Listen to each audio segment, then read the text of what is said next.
There's no more hated group of people in the online creator sphere than the magnanimous reactor, a person whose grunts, groans, and gaffes are overlaid on an actually interesting piece of digital content. They're constantly subject to demeaning discussions about their lazy content, with even some people going as far as to call them thieves. Luckily, most don't let it get in their way, as the dollar signs flow straight into their bank account. But are these streamers really talentless hacks? Or are they just clever business people selling the people what they really want? I think a lot of the hate for these reaction streamers comes from a perceived lack of skill to be a reaction streamer.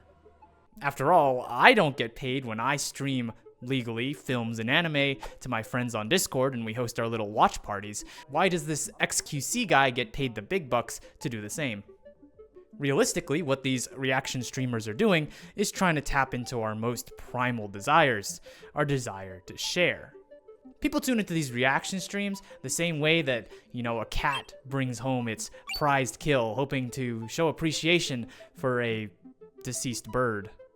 It's much less trying to find genuine insight, God knows you won't find it in there, and more getting into the communal aspect of watching something together.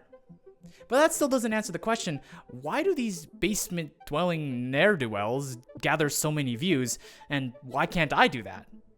Well, it's the audience. And here comes the part where I make you all mad at me by defending these heinous reaction streamers. While it's very easy to look at reaction content as low-effort, lazy, bottom-of-the-barrel content, it's important to remember that the only real metric to success is the content creator's ability to generate viewership. And oh boy, these guys are pretty good at that. Most of the big reaction streamers that we all like to point and laugh at are actually well-accomplished streamers in their own right. Now, there are such things as career reactionists, and I'm not one to knock someone's hustle, but the people that we're talking about are actually accomplished streamers outside of the reaction sphere. XQC spent his early days in the cesspool that is competitive Overwatch. Hasan could be seen bickering on political TV and podcasts. And Asmongold played World of Warcraft. I don't really understand that one.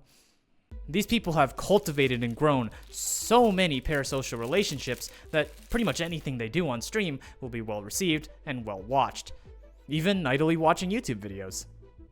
And if you think you can make it in the reaction sphere without parasocial viewer 4627 posting all your clips for you for free, I got some bad news for you.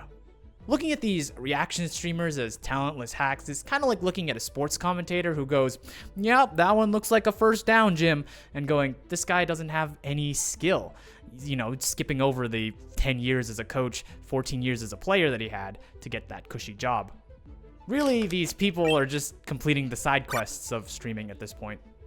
And while I could sit here and glaze these larger-than-life figures, truth is, I'm a reaction hater too. I think it sucks that the original video could potentially lose out on thousands of clicks just because a bunch of chatters decided to squeeze together into a little room and watch together.